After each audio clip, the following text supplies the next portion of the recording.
You know, ever since I got out, I'm distraught a little bit. You know, I really don't know what to do. I kind of went through a lot. Like, I've never been through that before, what I went through in Suffolk County Correctional Facilities. So I'm really not living life. And this is like as real as it can get. Like, Riverhead did something to me. For the 2 months I was in our Riverhead, we went through horrible prison conditions. My name is Jason Porter. I was in there for a misdemeanor. They don't realize you're a human being. They don't care if you're, to them, you're not a human being.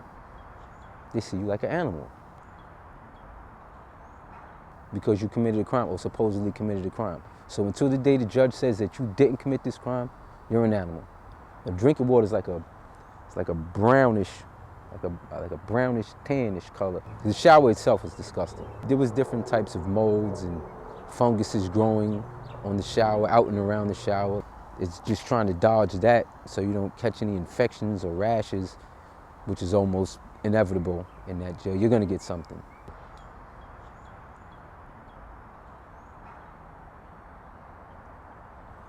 The night the toilets exploded was, we were just basically sitting around, and the toilets in every cell on the tier just exploded. Projectile about 6 to 8 feet in the air, all over the walls, all over the cells, the ceiling, and it just began to surmount to about 7 inches high and float out of the tier into the bay area. Feces, urine, like a brownish green liquid, just about 7 inches from the ground, just floating, forcing all of the inmates to like retreat to the table area.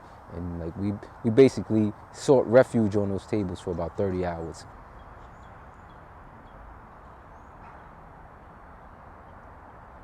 I think this is The stench was so bad, to try to actually eat something, it would have been a waste. I mean, I don't know if you've ever tried to eat with a bowl of feces or a floor full of feces for that matter in front of you, but I wouldn't try it. Harsh prison conditions is in addition to the sentence that the court just gave you.